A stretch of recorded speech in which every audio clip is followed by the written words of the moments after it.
All right, so today we are going to deep dive into the future of Leroy Sané. You sent over some articles, and honestly, I'm getting some mixed signals from this guy. He's obviously a top talent at Bayern Munich, but his contract is running down. There's a new coach who's kind of mixing things up, and of course, the Premier League rumor mill is churning. It's an interesting puzzle. It Yeah. really is. You would think for a player of his caliber it would be a lot clearer, but the more you dig in, you just get more questions. Yeah. So let's start with Sané's own words. He did an interview with Bild, and he claims that he's actually feeling good at Bayern. He's enjoying the team, and likes the coach's style. Right on the surface, that sounds pretty content, but then you look at the actual playing time under Kompany this season, and it's really pretty sparse. I think 90 Min and Bild both highlighted the fact that he's barely started any games this season. So is he genuinely happy, or is this some sort of masterful PR spin that he's putting on? Right. That's the million-dollar question. And it gets even more intriguing because in that same Bild interview, Sané claims that money isn't his top priority. He says that he cares more about his role in the team, the club's philosophy, and their ability to win big. See, that's where things get really, really interesting. Because you would think a player of his stature at this point in his contract would almost be shouting from the rooftops about, this is what I want, this is what I need. Right. But he seems to be playing it pretty cool. Yeah. It's like he's trying to maybe force Bayern's hand a little bit. You think he's playing hardball? Like making them sweat a little? It's a definite possibility. And I think we have to remember that player value goes beyond just salary. There's endorsements, there's legacy, there's being the cornerstone of a winning team. Right. So it could be that Sané is looking for a power move of sorts. That goes a little beyond just the paycheck. Okay. So we have Sané saying he's happy, but he's not playing much. Claiming money isn't everything, Right. but is in a prime position to really cash in. So what do we make of this? Well, I think we need to look at what his other options are. These Premier League rumors aren't just idle chatter. Both 90 Min and Bild mentioned pretty concrete interest from Manchester United and Arsenal. And, let's be honest, a return to the Premier League where he's shown with Manchester City has to at least be tempting. Yeah. And his contract situation. I mean, this gives him huge leverage. Absolutely. Come January, he can officially start negotiating with foreign clubs. So Bayern wants to keep him. But now they're potentially in a bidding war that they didn't really want. Exactly. It puts him in the driver's seat. He can basically go to Bayern and say, look, match this offer, give me the role that I want, or I'm walking. And that whole money is an everything stance suddenly becomes a brilliant negotiation tactic. Hold on a second. This just got even juicier. The articles also mention Manchester United's interest in Leon Goretzka, another Bayern player, who seems to be a little bit out of favor with Kompany. So could we be looking at a package deal here? Now, that's a really fascinating angle. Imagine the headlines. Bayern exodus as Sane and Goretzka jump ship to Manchester United. Yeah. It would send shockwaves through the Bundesliga and really shake up the Premier League power dynamics. I think we need to unpack this Goretzka connection a little further, because if Sané is looking for that winning culture, going to United with a teammate that he already has chemistry with, I mean, that could really factor into his decision. For sure. It definitely adds another layer to this whole puzzle. And it shows, how strategic Sané might be playing this. He's not just reacting to offers that are coming in. He's potentially orchestrating a move that benefits him and a teammate. So to recap, we have a player saying one thing, but his actions suggesting another. We have contract leverage. We have Premier League giants circling. And now a potential teammate joining the equation. So where do we even go from here? Well, I think we need to dive a little deeper into the specifics. Let's analyze those Premier League clubs a little bit more. What would Sané's role look like at a Manchester United versus an Arsenal? Right. Would he be the missing piece? Or would he be another expensive cog in the machine? All right, let's do it. We've got a mystery to solve. And I have a feeling this deep dive is about to get really, really interesting. Let's start with Manchester United. They've been trying to rebuild their attack for a while now, and Sané's pace and creativity would be a huge asset for them. Yeah, I mean, he would definitely bring that X factor that they've been missing. But wouldn't he face pretty stiff competition for a starting spot? They've got Rashford, Anthony, Sancho. Yeah, that's true. But I think his versatility could actually work in his favor. He can play on either wing, or even as a central attacking midfielder. Plus, let's not forget his experience winning trophies in the Premier League. That kind of pedigree, I think, could be invaluable for a team that's looking to reclaim its glory days. Okay, I see your point. But what about the Goretzka factor? How would he fit into United's midfield? Well, that's where things get really interesting. Goretzka is a powerhouse in midfield, strong defensively, but also capable of driving forward and creating chances. He could form a really formidable partnership with someone like Casemiro and give United a rock-solid base in the middle of the park. So we could see a scenario where Sané and Goretzka join forces at United, bring their Bayern chemistry to Old Trafford, and become like this new dynamic duo. Exactly, and that could be a major selling point for Sane.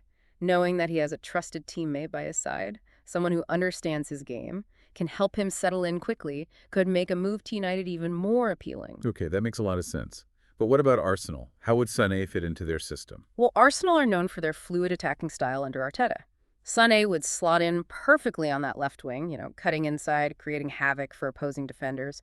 He would also link up really well with players like Saka and Jesus and form a really potent attacking trio. It's almost like Arteta has been building this team with Sané in mind. Yeah, it wouldn't surprise me if Arteta's been tracking Sané's situation for a while, just waiting for the right moment to pounce. Yeah. And this contract situation could be the perfect opportunity. But isn't Arsenal's squad a bit younger and less experienced than United's? Would Sané really be willing to join a team that's still sort of building towards its peak? That's a valid question. But remember, Sané has spoken about wanting to be a part of a project, a team with a clear vision and ambition. Right. And Arsenal definitely tick those boxes. They're young, they're hungry, and they're playing some of the most exciting football in the league. And wouldn't Sané relish the chance to be the leader, the veteran presence in that young attacking lineup, to guide them and help them reach their full potential? Absolutely. He could become the mentor, the experienced head who shows them the ropes and helps them win trophies. That kind of role could be very fulfilling for him, both on and off the pitch. So we've got two very compelling options here. Manchester United, a chance to reunite with Goretzka, join a team with a rich history, and be a part of a massive rebuild. Or Arsenal, a chance to be the leader, the experienced hand guiding a young and talented team to glory. It's almost like choosing between two different paths to success. One is about restoring a fallen giant to its former glory. The other is about building a new dynasty from the ground up. Both options have their pros and cons. It really comes down to what Sané prioritizes at this stage of his career. Does he want instant success and a chance to win trophies immediately?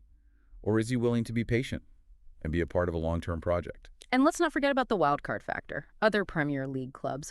We've been focused on United and Arsenal. But what about a team like Newcastle, with their newfound wealth and ambition, or even Liverpool, with Klopp's ability to revitalize players' careers? Ooh, that's a good point. We can't rule out a surprise contender, swooping in at the last minute, and making Sané an offer he can't refuse. It's almost like we're watching a high-stakes poker game, with each club trying to outmaneuver the others and secure that winning hand. And Sané is holding all the cards. He has the power to choose his destiny, to decide which path he wants to take. This is why this whole saga is so fascinating. It's not just about football. It's about ambition, legacy, and the pursuit of greatness. It's a reminder that even in a sport as seemingly straightforward as football, there are these layers of complexity, hidden agendas, and this constant interplay of individual aspirations and team dynamics. Well said. So we've analyzed the Premier League landscape. But let's not forget about Bayern. What would it take for them to convince Sané to stay? Well, they need to offer him more than just money. They need to show him that he's a key part of their plans, both now and in the future. So more playing time, a clear tactical role, and a commitment to an attacking style that allows him to flourish. Exactly. They need to give him those assurances that he's looking for. Otherwise, he might decide that his future lies elsewhere. And let's not forget about that Goretzka situation. If Bayern lose both of them, it would be a massive blow to their squad and their ambitions. They might be forced to make some tough decisions in the upcoming transfer window to compensate for those potential departures. Yeah, it's almost like a domino effect. Sané's decision could trigger a chain reaction, impacting not just his own career, but also the fortunes of multiple clubs and the landscape of European football as a whole. Wow, this is getting intense. But before we get too carried away with all these possibilities, let's bring it back to Sané's mindset. We've talked about what others might offer him, but what does he truly want? We keep going back to that Build interview, where he was talking about role and philosophy and winning. It almost feels like he's laying out a blueprint for any club that wants to sign him. Yeah, he's definitely sending a message. And it's a smart move. By publicly stating his priorities, he's not just attracting interest, he's setting the terms of the negotiation. So it's less about where will he go, and more about who can give him what he wants. But what if no one can meet all of those demands? What if there's always going to be some sort of compromise? Well, that's the gamble he's taking, right? He's betting on himself, Hmm. on his talent and his value to these clubs. And that's where I think the psychological aspect of this gets really interesting. Okay, explain that to me. What's going on in Sané's head right now? Well, I think he's at a crossroads. On one hand, there's the comfort of Bayern, the familiarity, the potential to be a legend there if he turns things around. But on the other hand, there's the allure of the unknown, the challenge of a new league, the chance to prove the doubters wrong. And the fear of making the wrong choice. What if he leaves Bayern and regrets it? What if he stays and ends up on the bench, watching his prime years slip away? Yeah, I mean, those doubts have to be swirling in his mind. It's a high-pressure situation. And that's why I think this whole money isn't everything line might be more than just a tactic. It could be a way for him to convince himself that he's making the right decision, regardless of the financial outcome. So he's trying to silence that inner voice that's whispering, take the money, secure your future. By focusing on these kind of loftier ideals. Exactly. He's creating a narrative for himself, one where ambition and legacy trump financial gain. Whether that narrative holds up in the face of a massive Premier League offer, well, that's the question we'll have to wait to see answered. So as we wrap up this deep dive, I want to put it back to you, the listener. Imagine you're in Sané's shoes. You've got Bayern trying to keep you, Premier League giants offering you the world. What factors would you weigh most heavily? Where would your ambition lead you? Yeah, it's a decision with no easy answers. But by exploring all these different angles, by dissecting these rumors, and analyzing the motivations, I think we get a glimpse into this complex world of professional football. It's not just about what happens on the pitch, it's about the personalities, the ambitions, this behind-the-scenes maneuvering. That really shapes the destiny of these players and these clubs. And that's what makes these deep dives so rewarding. It's not just about finding answers. It's about asking the right questions, challenging our assumptions, and appreciating the intricate tapestry of this beautiful game. Thanks for joining us, and until next time, keep exploring,